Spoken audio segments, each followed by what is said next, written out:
हां, मला असं वाटतं की तुतारी येईल. हाजी फिरोज साहेब आणि यांचे खूप चांगलं सहयोग आहे लोकांसाठी. आणि लॉकडाऊनमध्ये पण त्यांनी खूप हेल्प केलं आहे सगळ्यांना. लॉकडाऊनमध्ये तर सगळं बंद होतं ना, पण त्यांनी लोकांची हेल्प खूप केली आहे. पैशांची म्हणा आणि जेवण वगैरे हे पण ते लोकांना पोहोचायचे. एकंदरीत ह्या प्रभागामध्ये कुणाची हवा आहे?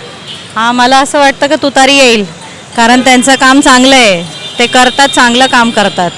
हाजी फिरोज साहेब आणि यांचे खूप चांगलं सहयोग आहे लोकांसाठी. आणि लॉकडाऊनमध्ये पण त्यांनी खूप हेल्प केलं आहे सगळ्यांना. कोविडमध्ये पण त्यांचं खूप चांगलं हे होतं प्रसार, म्हणजे ते खूप हेल्प करायचे लोकांना.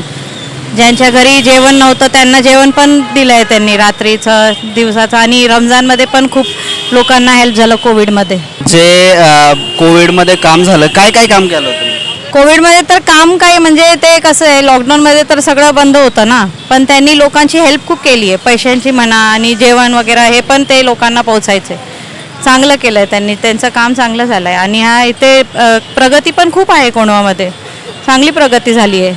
आता आम्हाला इथे 17 वर्ष झाले राहून, पण ते जेव्हापासून ते आले ते आता आणि मागील कोंढवा जर तुम्ही पाहाल तर खूप प्रगती झाली आहे कोंढवामध्ये.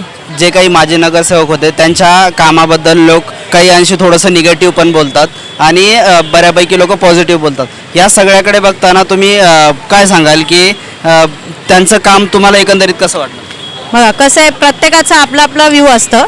काही निगेटिव्ह पण असेल, काही पॉझिटिव्ह पण असेल. पण मला असं वाटतं की 70 to 80% पॉझिटिव्ह आहे. आणि यांनाच निवडून आलं तर बरं आहे, प्रगती अजून होईल. बरं आहे, यांचं काम चांगलं आहे. ह्या प्रभागामध्ये दवाखान्यांच्या ज्या काही सुविधा आहेत त्या आहेत का? हो आहे ना, ती पण आहे. 42मध्ये वगैरे सगळं आहे, असं काय नाही आहे. कोणी पाठपुरावा करून ते संपूर्ण बनवलं आहे? ते हाजी फिरोज साहेब आहेत, सगळं काम करतात, नीट करतात. आणि असं काही मला नाही वाटत का लोकांना त्यांचं हे करावं, प्रतिसाद करावं. त्यांच्यासाठी हुकार द्यावा पाहिजे, कारण ते चांगलं काम करतात. जे पण करतात चांगलं काम करतात.